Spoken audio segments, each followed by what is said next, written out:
Have you ever wondered if your house is frumpy? It may not be something that you've ever asked yourself, but today we're going to be talking about things that make your house feel frumpy, sloppy, a little bit unkept, and we're not going to leave you hanging, of course. We're going to give you guys some great solutions that you can easily employ in your homes that will help your home to feel really tidy, put together, stylish, and definitely not old-fashioned, which is how, if you look up the word frumpy, it is defined. And none of those things are things that I don't think any of us really want. No one wants to be called, one day maybe they'll call me dowdy. I don't know of very many people who hope for that. So I'm thinking we're pretty safe on this video. Yeah, I'm pretty sure. Yeah, we're gonna give you guys some fun tips and tricks, have a good time, and talk about how to not have a frumpy home. So make sure you hit subscribe, give the video a big thumbs up, and let's jump into today's video. All right, so the number one thing that I think of when I think of what makes a home feel frumpy, the first thing I think of is definitely the blanket. Ooh, I know. Yeah. A lot of people have these blankets they become very attached to. I have this conversation with my children as well because they get attached to these blankets. Yeah, like their security blanket they've had forever. Yes. Well, sometimes those blankets become very bedraggled. Bedraggled? Oh my God. Very, unkept. They start to get pilling. Yeah, like pilling on them. Yes. Or holes. Ooh, holes? Yeah. Or they just lose their shape. Maybe they never even started out as a very nice blanket in the first place. Like, I always feel guilty about this, but one company that I always think of when I think of like frumpy blankets is those Barefoot Dreams, and they're so expensive. They are. These are not cheap at all. They're not cheap. This is not about price because we show you guys blankets all the time from places like Amazon and H&M Home. Yeah. This is not about price.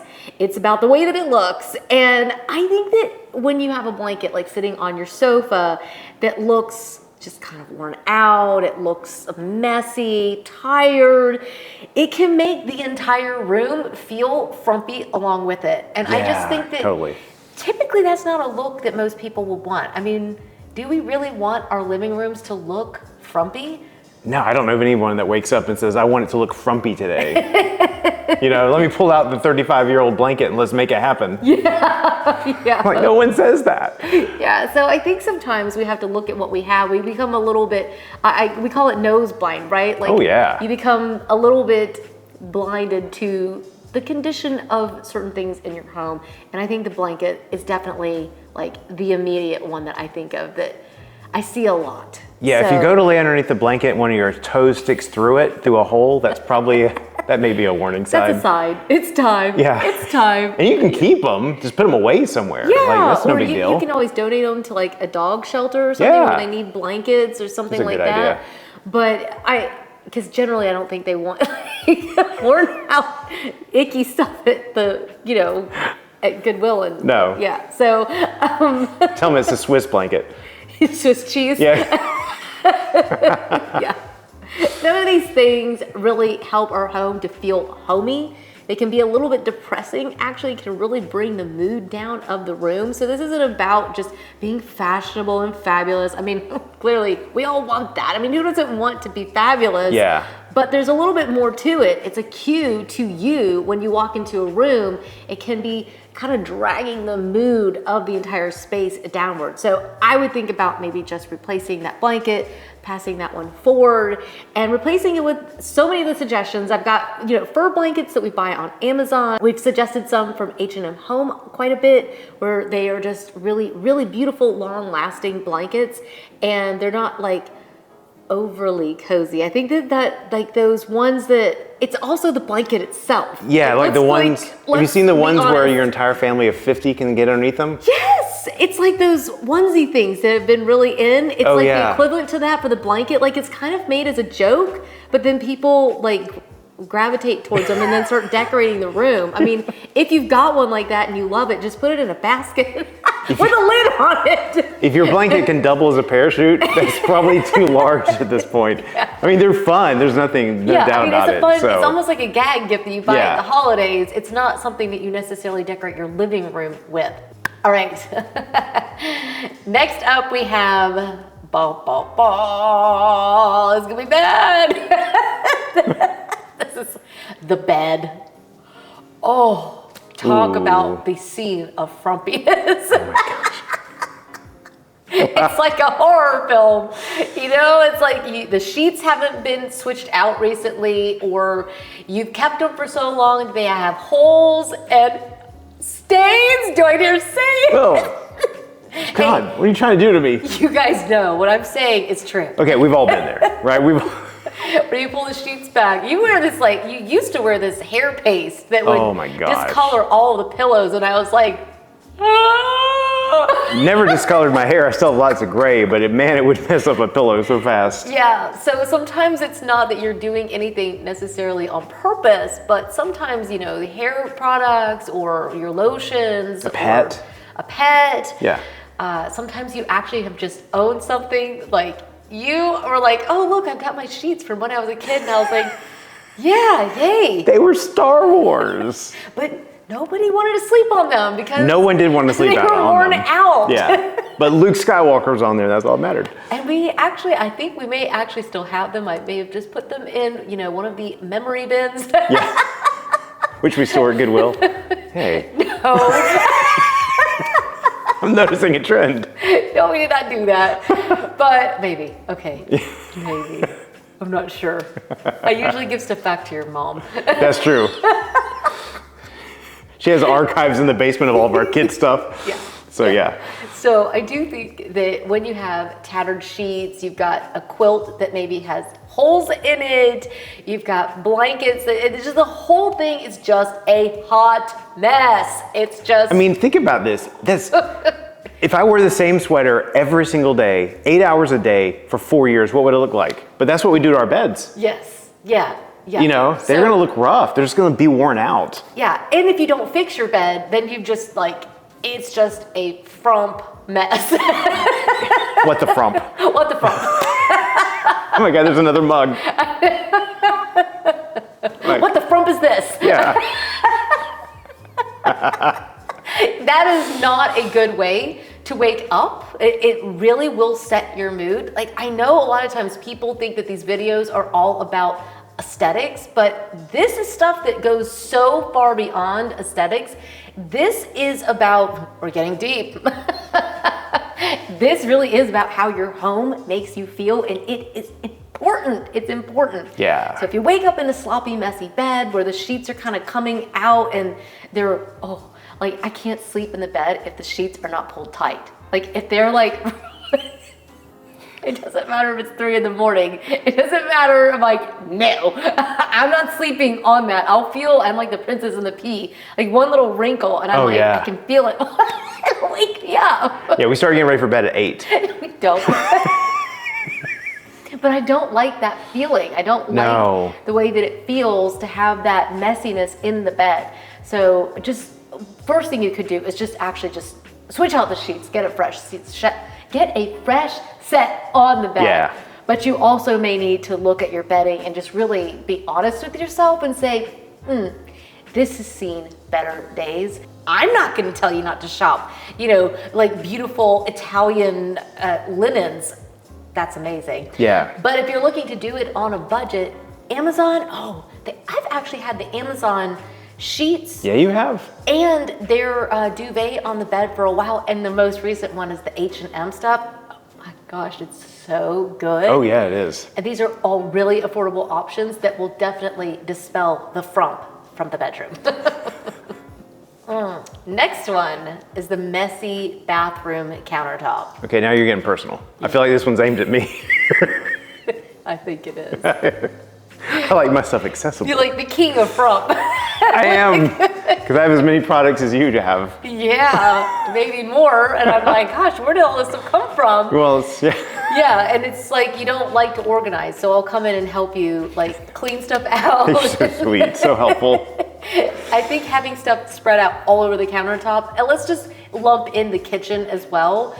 We get into like, I wouldn't say it's lazy mode. I think that we as humans actually are wired to where we go into auto mode. I think it's actually a mechanism of survival that if we're trying to redo everything every single day, we just would exhaust ourselves. So we kind of go into like auto mode. It's like energy saving mode. It is. It's like it's just protecting yourself and kind of that thing. But so I think the best way to dispel that, actually, I'll show them what I've done for you. Don't you think that helps? Yeah, it does. All right, we're about to air our dirty laundry here. No, I grabbed the colognes. Not your medicine cabinet. This is one of my colognes. Yes. I have a few of these. I bought these little organizers off of Amazon for the bathroom, and then I have the organizers for the kitchen. I've got those really nice glass jars as well. Like, I think having a place for everything to go to, everything has a place, and so it'll help you to not just have messiness everywhere. And a lot of us struggle with this. I am one of those. You can describe. Everybody struggles with this. I couldn't close my drawer the other day. I had so many products like literally piled up, because if I try something new, I'll stick it in there, and I just went through and just cleared everything out. I should have taken a video of it, but a lot of times I do that at like midnight. It's like midnight. I'm like, what's taking you so long? Because I'll just take 10 minutes and just go through one little section of the drawer and just clean it all out.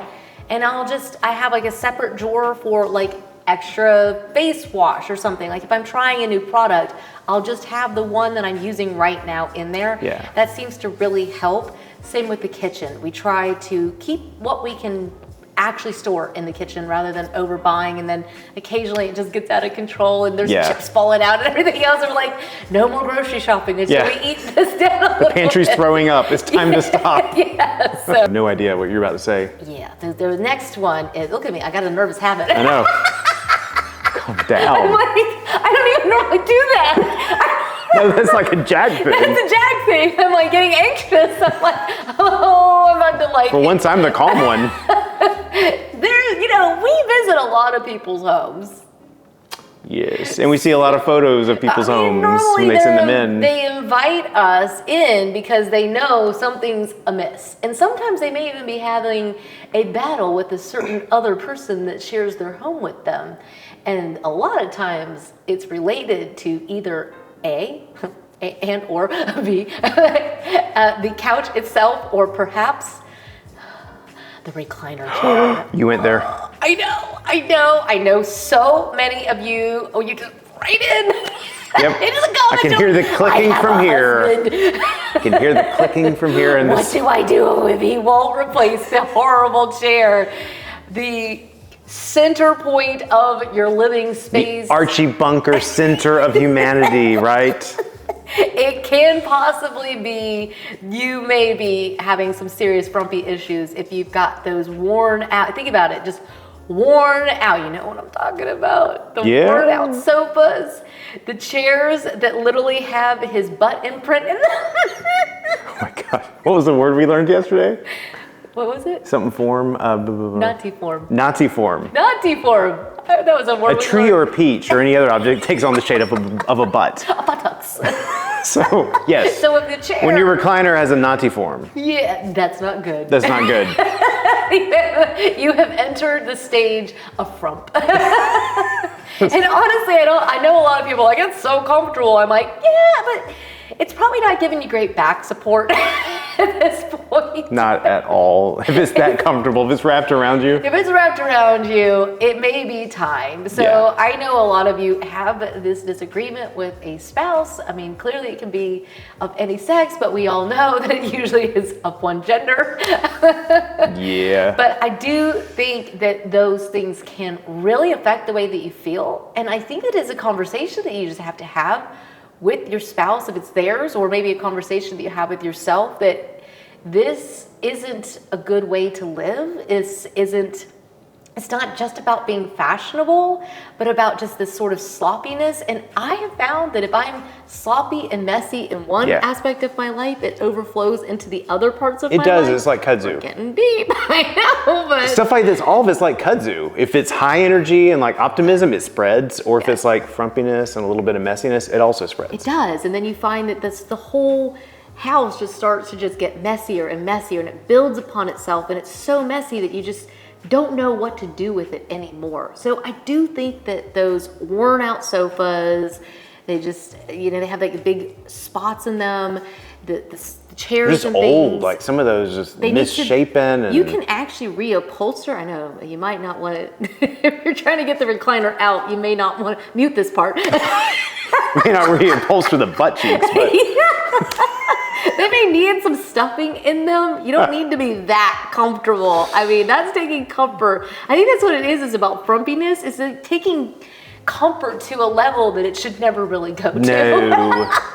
No one needs to be that comfortable, okay? No. Yeah, this one's bad too. It gets worse than the recliner? It does. Okay. Is that the last one then? Our last one. Okay, do that Our again. last one is probably the one that makes me the most uncomfortable, because I feel like you guys all have my back when it comes to the recliner because very few people really actually love those things. Yeah, they really don't. But this one might like push a few buttons, and so I'm just going to apologize in advance and then say it. And I think that is layering on too many old-fashioned things.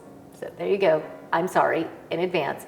But I do think that if you haven't painted anytime recently, because the walls get dingy over time. They do. From life, from cooking, from whatever, right? From fragrance, like From candles. the ozone outside, all these things change all this. And it change changes the color, everything. wears it out, and if somebody smokes or The sunlight if you hits it have every day. Yeah, fires. Like if you have a wood burning fire, you're very likely to have soot. The walls can get very dingy in your house, and when you start layering that with like old art, like vintage items, and then you have a sofa that's layered on top of that, that's just like all these old-fashioned things, that is when we move on to the other side of that definition of the word, where frumpy is really just layers of just, it's really old-fashioned, and there's nothing fresh, there's nothing like new about the space. And I think that people can get a little bit depressed in a space like that, actually. Yeah, there's a really fine line between like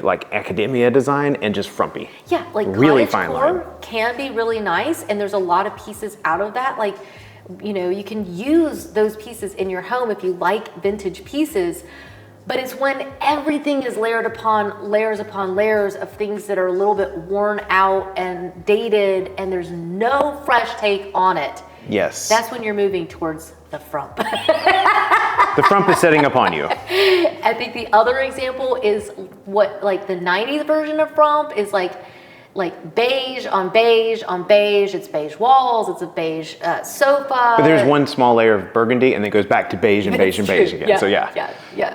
Or like hunter green. Like these colors are all making a comeback, but we're not using the original, the OG of them. We're giving the walls a fresh coat of paint, because to this day, I still am not opposed to the colors that were in this house when we bought it. No, I'm not. I wasn't either, actually. I mean, the mothballs. That smell was. That's point number 8 is mothballs. If you have them, give them back to the moths. Like, give them back. They're not from moths. The moths don't make them. The mothballs keep them away. No, it's a whole joke. What? It's a joke.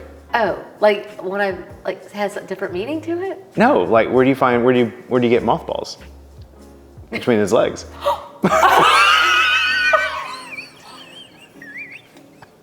I seriously have not heard that joke. You're not a guy. Okay, well, there you go, guys. That was Jack's comic relief for today. That's point number 8, mothballs. When we bought our house, the colors actually weren't the worst thing. I do prefer to have this color palette, but the whole house just felt really dingy. It really did. And it was dry, and it starts to crack, and the house just feels like worn out and just sort of frumpy. It felt and crunchy. And the mothballs did, the mothballs just add to it. It's there wasn't a just moth living within 36 miles of this house. They're like, I don't know what happened, but moths are almost extinct. There's never been a moth in this area. You could literally smell it literally from the end of the driveway when the door was open. Like, I didn't know if we were actually going to be able to get that smell out, but we did. Thankfully. Exactly. But I do think that you know what I'm saying. Like there's just these layers of beiges and beige and beige and beige, and the items themselves are inherently sloppy and worn out. Yeah. I think that's where the frumpy thing really lies. There's nothing wrong with beige. You could be gray on gray on gray, and that could be frumpy too. It's like it's the worn out. Just feels everything when you have layers and layers of dated upon dated upon dated upon dated. And it's really sloppy and worn out. Yeah. It's the combination of all of those things coming together. So most of you probably don't have that much of a frumpy house. You might need a little organization. Yeah. And well, if they're some are like, hopefully if they're watching this video, it's because they don't want a frumpy house, and they're realizing that, and none of us do. I don't want one. I mean, I think it was fun, like just to chat about it. I definitely think that the fashion side of this thing is definitely where I feel like for me, I'm like, I say those words a lot. And like, this is frumpy. Like, I just can't do it. Like, I need something tight. I need something more fitted. Like, I don't want my stuff to just be hanging off of me. But when it comes to home, we actually do struggle with it. And I do think that it's something that we should consider. So there you go, guys. That is the way to dispel frump from your home. That's right. Get rid of the frump. Get rid of the frump and create yourself a home that really excites you, it interests you, it's got something fresh about it, a little bit of tailoring, a little bit of tidiness, and you're just gonna feel better in your home. So love that. So thank you so much for joining us, and let us know in the comments which of these we've offended you with. Go ahead and recline the chair, take the chair back, prop your legs up, and leave us a comment. That's gonna be our new sign off every week. Go ahead, guys, recline the chair, pop the feet up, and leave us a comment. I don't know if I can leave that in, Jack. All right, well, this has been fun. I hope you guys enjoyed today's video. I hope that you will let us know in the comments if we have offended you, or if you agree with these points, if you are looking around your house going, whoa, she totally got me on that one. I bet it's gonna be the blanket. You have to start your comment with, what the frump? What the frump? Let us know down in the comments, but we hope you enjoyed the video. Got a good laugh and a little bit of insight into your own home. Make sure you hit subscribe if you haven't already, and give it a thumbs up. Thank you guys so much. We will see you in the next one. Bye. Bye.